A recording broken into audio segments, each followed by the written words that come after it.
ဒီတစ်ခါပြောချင်တဲ့အကြောင်းအရာကတော့ကျွန်တော်ဒီမှာပေါ့နော်ဒီ arrow လေးကိုကျွန်တော်တို့နှိပ်လိုက်မယ်နှိပ်လိုက်တဲ့အချိန်မှာမြင်ရတဲ့ဒီ collision တွ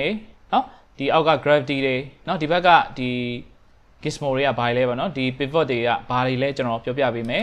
အဲ့တော့အဲ့ဒါလေးကိုမပြောခင်ကျွန်တော်ဒီကောင်လေးကို copy ရင်ယူမယ်အဲ့တော့ကျွန်တော် shift key လေးနဲ့ဖိလိုက်မယ်ဖိပြီးတော့ကျွန်တော်ဒီဘက်ကိုခေါ်လိုက်မယ်ပြီး left click နဲ့လွတ်ချလိုက်မယ် copy ကူးမှလား instant လားကျွန်တော် copy ပဲရွေးလိုက်မယ်နော်တစ်ခုပဲကူးလိုက်မယ်ဒါဆိုရင်ကျွန်တော်တို့ဒီအောက်ရောက်သွားပြီပြီးရင် shift key လေးနဲ့ left click နဲ့အောက်ကိုချမယ်ပြီးရင်တော့ကျွန်တော်ဒီကောင်လေးကိုဒီမှာဒီအနီအောင်လေးကနေကျွန်တော် shift key လေးဖိပြီးတော့ left click နဲ့ဒီဘက်ကိုရွှေ့လိုက်မယ်အဲ့တော့ instant လား copy လားပြဿနာမရှိဘူး copy ဆိုလဲ copy ပေါ့နော်ပြီးရင် okay လုပ်လိုက်မယ်ဒီဟာလေးကိုကျွန်တော်အပေါ်ရွှေ့လိုက်မယ်ရွှေ့ပြီးသွားရင်ကျွန်တော်ဒီဘက်ကိုပြန်ရွှေ့မယ်အပေါ်နည်းနည်းလေးထပ်တိုးမယ်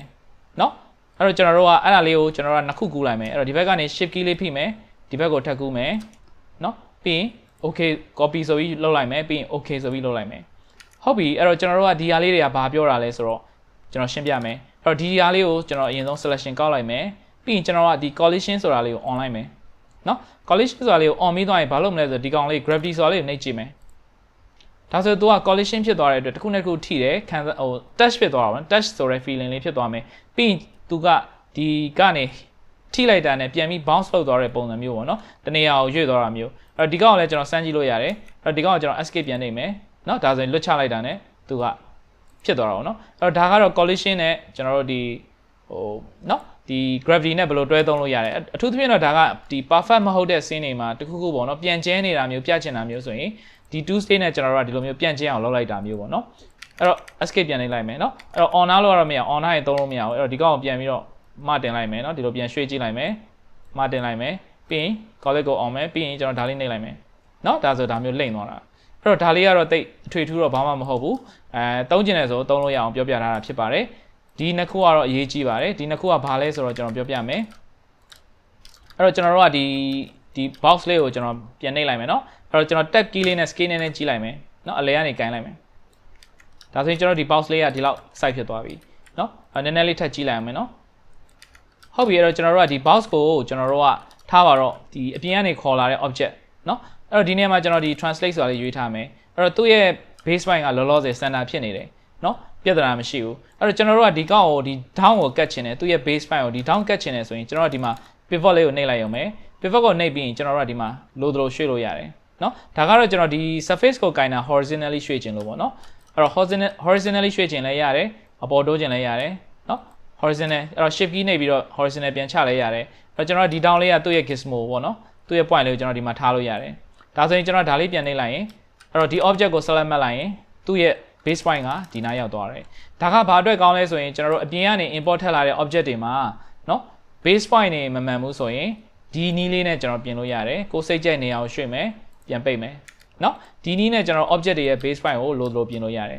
်နော်ဒါကတော့ကျွန်တော်တို့ဒီ base point ကို pivot ပေါ့နော် base point ကိုကျွန်တော်တို့ချိန်တာဒီတစ်ခုကတော့ဘာလဲဆိုရင်ဘယ်အချိန်တွေမှာသုံးလဲပေါ့နော်ဒီတစ်ခ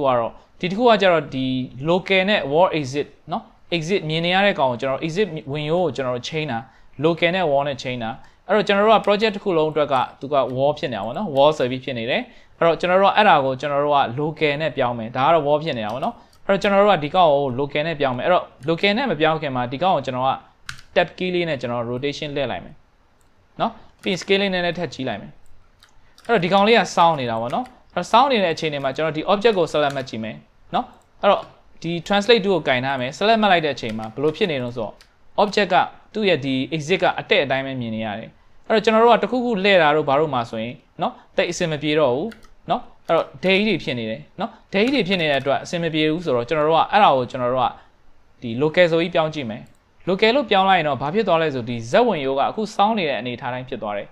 နော်အဲ့ဒါကဘယ်အချိန်တွေမှာကောင်းလဲဆိုရင်ကျွန်တော်နော်ဒီကနေကျွန်တော် library ကနေဘာလေးထည့်ပြမလဲဆိုရင်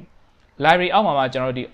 object ရှိတယ် object အောက်မှာ decay ဆိုတော့ object လေးတွေရှိတယ်နော်အဲ့ decay ဆိုတော့ object အောက်မှာကျွန်တော် pattern လေးတွေရှိတယ်နော်ထားတော့ဒီ pattern လေးကိုကျွန်တော်ထည့်ကြည့်မယ်နော်အဲ့ဒီ pattern လေးကိုထည့်လိုက်တဲ့အချိန်တွေမှာကျွန်တော်ဒီမှာနော်ဒီ surface ပေါ်ကျွန်တော်ကောက်လိုက်မယ်တင်လိုက်မယ်နော်အဲ့ဒါပြီးရင်တော့ကျွန်တော်တို့ကဒီ pattern လေးကိုကျွန်တော် selection ကောက်ကြည့်မယ်ကောက်တဲ့အချိန်မှာကျွန်တော်ကဒီကောင်ကိုတစ်ခုခုလှည့်ခြင်းနဲ့အနေထားတစ်ခုရွှေ့ခြင်းနဲ့ဒါမှမဟုတ်ဒီအပေါ်မှာထားခြင်းနဲ့ဆိုရင်ထားလို့မရဘူးအကယ်၍ကျွန်တော်ဒီလိုထားလိုက်ပြီဆိုရင်သူကဒီ base point ရင်းရပါတော့နော် dead ဖြစ်နေတဲ့အတွက်အဆင်မပြေတော့ဘူးအဲ့တော့ကျွန်တော် control z ပြန်နှိပ်မယ် နော်အဲ့ဒီအချိန်မှာကျွန်တော် local လို့ချိန်လိုက်ပြီဆိုရင်တော့သူကကျွန်တော်ရွှေ့ချင်တဲ့ဘက်ကိုအေးအေးဆေးရွှေ့လို့ရသွားပြီအဲ့တော့သူက local ပေါ်မှာပဲအလုပ်လုပ်တာပေါ့နော်အဲ့ဒါလေးနေပြီးတော့ကျွန်တော်ရွှေ့လို့ရသွားပြီအဲ့တော့ဒါကတော့ကျွန်တော်တို့ဘာကြောင့် local ထားတယ်ဘာကြောင့် wall ထားတယ်ဆိုတာကိုနော်ကိုယ့်ရဲ့အလုပ်လုပ်တဲ့အခြေအနေကကျွန်တော်တို့ကဒီမှာပြန်ပြီးတော့ toggle လုပ်လို့ရတာပေါ့နော်ချိန်လို့ရတယ်